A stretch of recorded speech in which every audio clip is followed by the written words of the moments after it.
आपल्याबरोबर IMDचे हवामानशास्त्रज्ञ SD Sanap sir आहेत. Sir, राज्यामध्ये सध्या मान्सूनची स्थिती कुठपर्यंत आलेली आहे आणि सध्या मान्सूनचे चित्र राज्यामध्ये काय पाहायला मिळते? राईट. आता जर बघितलं तर दक्षिण कोकणातील काही भाग आणि दक्षिण मध्य महाराष्ट्रातील काही जिल्हे ज्यामध्ये सांगली, सातारा, सोलापूर येथे मान्सून दाखल झालेला आहे आणि त्या ठिकाणी पाऊस होतानाही आपल्याला दिसतो आहे. आणि पुढे कर्नाटक, त्याचबरोबर आंध्र प्रदेश आणि नंतर नॉर्थ ईस्टच्या काही स्टेट्समध्ये मान्सून पोहोचलेला आहे. आणि महाराष्ट्रातील अजून काही भागांमध्ये तो दाखल होण्याचे चान्सेस येणाऱ्या 2 ते 3 दिवसांमध्ये आहेत. संपूर्ण महाराष्ट्र जो आहे तो मान्सून कधीपर्यंत आपल्याला पाहायला मिळेल? सध्या राज्यातली मान्सूनची स्थिती संपूर्ण कोकणामध्ये तो आला आहे का? नाही, संपूर्ण कोकणात आला म्हणजे तो पूर्ण महाराष्ट्रच कव्हर करेल ना, कारण पूर्ण जी आपली वेस्टर्न कोकण किनारपट्टी आहे तर तिकडे सगळीकडे नाही आलेलं आहे. जसं मी सांगितलं की दक्षिण कोकणामध्ये किंवा तळ कोकणातल्या काही भागांमध्ये ज्यामध्ये सिंधुदुर्ग, रत्नागिरी हे जिल्हे कव्हर झालेले आहेत आणि दक्षिण मध्य महाराष्ट्रातील काही जिल्हे ज्यामध्ये सातारा, सांगली जसं मी सांगितलं हे झालेले आहेत. संपूर्ण महाराष्ट्र कधी कव्हर होईल हे आत्ता क्लिअरली सांगता येणार नाही. तर आपण 2 ते 3 दिवसांमध्ये अजून पुढं कसा सरकेल हे सांगतो. आणि आता जसं मी सांगितलं की 2 ते 3 दिवसांमध्ये अजून काही भागांमध्ये सरकेल, परंतु पूर्ण महाराष्ट्र वगैरे कव्हर होण्याचे चान्सेस नाही आहेत. मराठवाड्यात कधीपर्यंत शक्यता आहे? सध्या कृषी विभागाकडून आवाहन केलं जाते की जोपर्यंत मान्सून किंवा पाऊस स्थिर होत नाही तोपर्यंत शेतकऱ्यांनी पेरणी करू नये. साधारणतः हे चित्र काय पाहायला मिळतं आहे की जोपर्यंत मान्सून जो आहे कधीपर्यंत स्थिर होईल असं तुम्हाला वाटतं? राईट. आता जर बघितलं आपण तर सगळीकडे बऱ्याच ठिकाणी आपल्याला आत्तासुद्धा पाऊस पडताना दिसतो आहे, परंतु तो वादळी स्वरूपाचा आहे किंवा पूर्व मोसमी पाऊस आहे.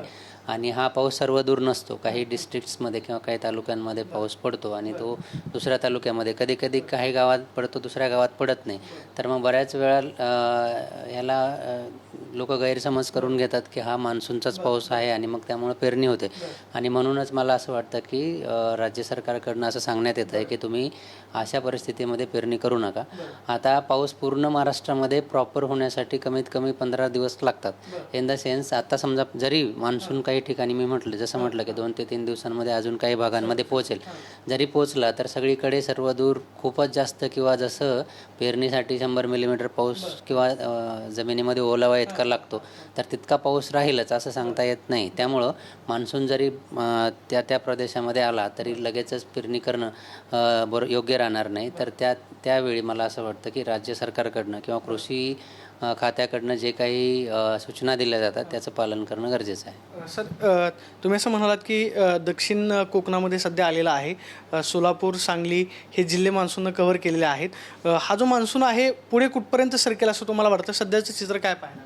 हां, मी परत तेच सांगतो की येणाऱ्या 2 ते 3 दिवसांमध्ये महाराष्ट्रातील अजून काही भागांमध्ये तो सरकण्याचे चान्सेस आहेत. आणि तो पश्चिमेकडनं पूर्वेकडे जातो, म्हणजेच कोकण किनारपट्टीच्या भागाकडनं पश्चिम महाराष्ट्राचा काही भाग, त्याच्यानंतर मग मराठवाडा आणि नंतर तो पुढे असा जातो. तर मराठवाड्याचा छोटासा भाग परत काही कव्हर होण्याची शक्यता आहे आणि पश्चिम महाराष्ट्राला अजून काही भाग आणि कोकणातला पुढचा भाग, उत्तरेकडचा भाग येणाऱ्या 2 ते 3 दिवसामध्ये कव्हर होण्याचे चान्सेस आहेत. सर, असं सांगितलं जातं की यंदाच्या मान्सूनमध्ये खंड पडेल किंवा मान्सून जो आहे तो कदाचित लांबणीवरती पडू शकतो. एखाद्या भागामध्ये तो दाखल होईल आणि एखाद्या भागामध्ये दाखल होण्यासाठी उशीर होईल असं काही चित्र आहे? हां, म्हणजे अशा कंडिशन्स त्यावेळच्या जे ॲटमॉस्फेरिक किंवा वातावरणाची जी परिस्थिती आहे त्यावेळची किंवा त्यावेळी असणाऱ्या ज्या प्रणाली आहेत त्यावरून आपण सांगू शकू. पण आता मान्सूनमध्ये खंड येईल हे सांगणं म्हणजे अजून खंड जनरली जुलै आणि ऑगस्ट महिन्यांमध्ये येतात, ज्यावेळी मान्सून पूर्णपणे संपूर्ण महाराष्ट्रासह भारतामध्ये आलेला असतो. अशा वेळी आपण खंड पडेल की नाही ती गोष्ट त्यावेळी सांगता येते.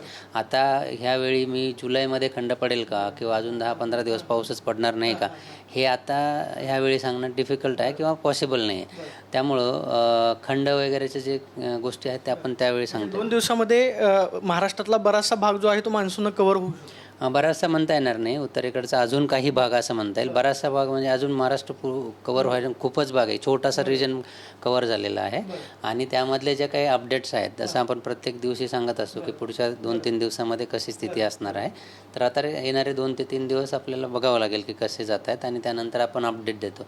काय होतं बऱ्याचदा की आपण ज्यावेळी पाऊस आला किंवा एवढ्या रिजनमध्ये होणार आहे असं सांगितलं तर उगाचच दिशाभूल होते किंवा गैरसमज होतात. म्हणून येणारे 2 ते 3 दिवसच महत्त्वाचे आहेत असं मी म्हणेल. पाहतोय की पुढचे 2 ते 3 दिवस जे आहे ते मान्सूनसाठी राज्यातले महत्त्वाचे आहेत. सध्या दक्षिण कोकणामध्ये मान्सून दाखल झालेला आहे आणि पश्चिम महाराष्ट्रातल्या काही जिल्ह्यांमध्ये तो आपल्याला मान्सून पाहायला मिळतोय. मात्र 2 दिवसांमध्ये महाराष्ट्रातल्या काही भागांमध्ये तो दाखल होईल अशी प्रतिक्रिया HD सानप सरांनी दिल्यास पाहायला मिळते. कॅमेरा पर्सन अभिजित पिसेसोनी, प्रदीप कापसे, TV9 मराठी, पुणे.